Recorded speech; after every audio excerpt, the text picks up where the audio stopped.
It's the 27th of March 1999. An F-117 Nighthawk tears through the dark, stormy skies low over the Serbian countryside. The pilot is Lieutenant Colonel Darrell Zelko, and his mission is to bomb the command center of the Serbian Air Force in Belgrade. It's the headquarters of the force that's going to try and stop him on his mission tonight. Zelko's escorted by F-16 Vipers with missiles that can lock on and destroy enemy radar. As he approaches the Serbian border, he hears a command come over the radio. This is Joint Forces Air Component Commander. Because of the bad weather, the escorting Vipers are ordered to immediately turn back and return to base. He's on his own. If he's to make it home safely, he has to remain undetected. A ghost.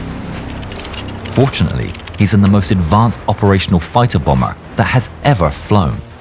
The Nighthawk's stealth capabilities make the 65-foot-long bomber appear on radar as if it was the size of a tennis ball, allowing it, so far, to go unchallenged in every mission. That is, every mission until this one. On the ground, an anti-air missile battery is waiting for him. It's under command of Lieutenant Colonel Zoltan Dani. Serbian spies have let him know that the enemy aircraft are coming, and he thinks today is his best chance to take down one of the elusive ghosts. Sweep the skies, Dani orders, and the P-18 early warning radar comes to life. They think at its lowest frequency it may be capable of detecting the enemy planes, but it also detects clouds and rain, resulting in a screen covered in fake signals. But looking closely, Dani sees something. One tiny dot moving through the masses of clouds. A tiny dot headed right towards them. Duh je ovde. Uključi nišanski radar. Uključen je. Imamo 20 sekundi. Nema cilja. Nema cilja. Nastavi da tražiš cilj. Zelko's Nighthawk speeds towards its objective. The computer preparing the drop. Hajdemo opet. F-1 I F-2, traži cilj. Dani double-checks the low-frequency radar. He can see the target. It's right in front of them. But he needs the SAM radar to get a lock. Nema cilja. The men scan the sky just as instructed. Nema cilja. Yet, the screens remain dead. But then, Zelko opens his bomb bay, increasing the Nighthawk's radar signature just at the wrong moment. Imam ga. F-2 prati cilj. F-1 pratim cilj. Lansiraj.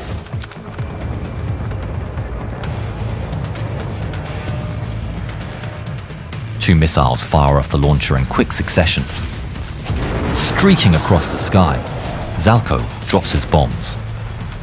They follow the path designated by the laser and explode. He soars past the target. It's another mission success, and he ascends to 6 kilometers. But a few seconds later, his cockpit is filled with the wail of an urgent alarm, and his controls light up. It's a lock alert. Almost at the same time, he sees the two missiles illuminate the clouds below him, and then break through. They're coming right at him. He immediately breaks into evasive maneuvers. He pulls his aircraft up to try and escape. He's pushed into his seat as he ascends, as the aircraft screams more warnings at him. The F-117 has no chaff, so with the missile locked on, it's entirely on the pilot's actions to try and evade the threat. Time slows.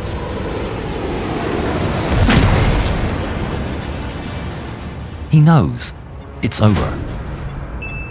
They got me. These are proximity missiles and should detonate near the aircraft. Somehow the first missile malfunctions and races by his canopy. The second missile, though, doesn't malfunction. It explodes, sending out a cloud of sharp shrapnel that perforates the left wing of his Nighthawk. The entire left side is blasted to pieces, illuminating the night sky a fiery orange. The aircraft immediately loses control and is thrown into a wild spin. As the plane spins, Zelko is pinned to his seat and experiences severe G-forces. The spin increases in violence. Flashing warnings illuminate his controls, and a bright flame shines through the cockpit windows as the landscape spins around him. He knows he's in a critical situation. Even ejection might prove fatal, but it's his only choice. He fights 7 Gs of force, 100 pounds pulling up on each of his arms. Fueled by adrenaline, he gets hold of the ejection handles and pulls. In the blink of an eye, the canopy is blasted away, and his seat rockets out of the cockpit. For 1.5, almost eternal seconds, Zelko free falls through the air, stuck to his chair. He's barely conscious, and he thinks that the seat's still inside the plane and that the ejection seat has malfunctioned. But then, he feels the tug of the opening parachute and sees his burning Nighthawk tumbling away into the night. The violence of the spinning wreck is replaced by a total calm. Zelko breathes heavily as he takes it all in. He's alive, but then another thought hits him. Man, Mom is not going to be happy about this. He knows the enemy are going to be searching for him. If he can't fall to the ground unseen, he can still get rescued and get back home with no further complications. But then, he looks up. He notices his parachute is bright orange. He might as well be waving a flare. With his hopes of going unseen dashed, he takes out his survival radio to report he's alive and well. Mayday, mayday, mayday, Vega 3-1, Vega 3-1 going down. To his massive relief, the mayday is heard. Vega 3-1, Magic copies your mayday. Last position? Vega 3-1, last position in aircraft. Point after target. Zelko sees a ditch from above. He doesn't get to say much more before hitting the ground.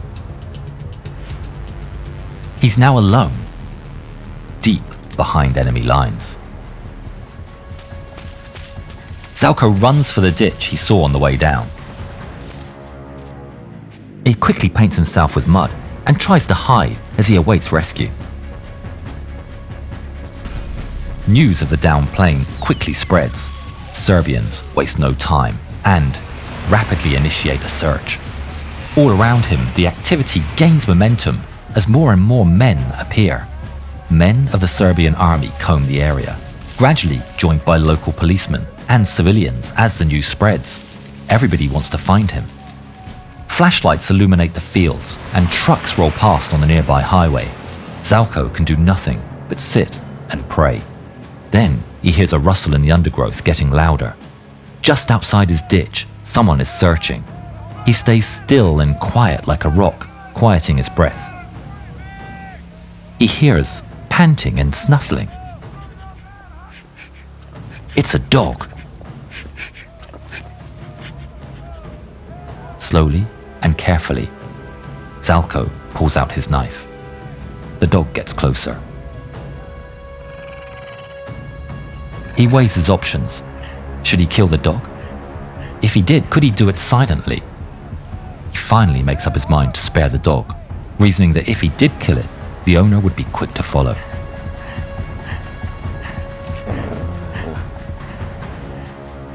Then, to Zelko's massive relief, the dog turns, jumps up, and leaves. The radio crackles to life. Sandy 01, Vega 3-1, over. Zelko's eyes go wide. They're here. Go ahead, Sandy 01. Over. Vega 3-1, is it okay to come down there? Zelko doesn't respond. He peeks out of his hiding spot, searching the area for threats. Flashlights shine in the distance. Vega 3-1, if you don't answer, we're gonna try this later. He makes his decision.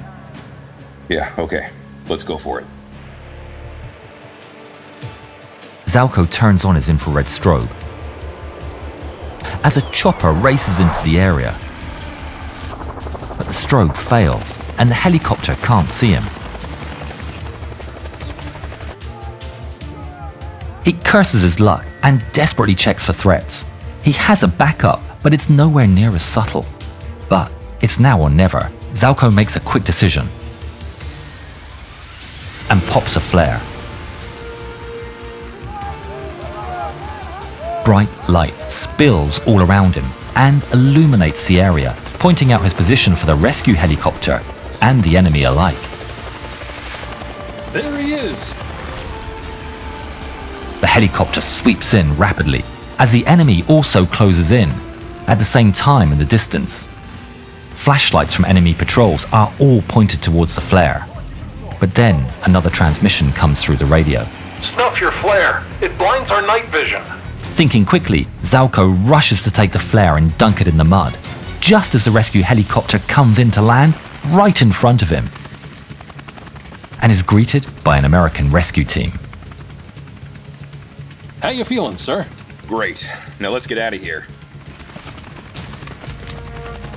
The field is blasted with wind as the helicopter rises up into the air and exits the scene with just seconds to spare before the enemy spills over the landing site. Zoltan Dani and his crew, to this day, remain the only team to have downed a stealth aircraft in combat. When talking about the incident, Dani would later say, "When it hit, it felt very good."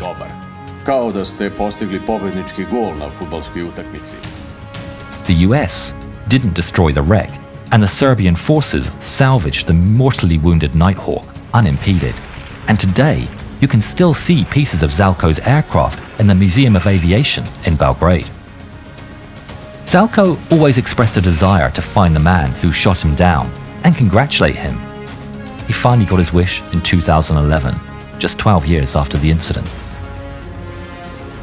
The end of the 20th century was packed with unforgettable military stories. Here's another one, what many call the last tank battle of the century.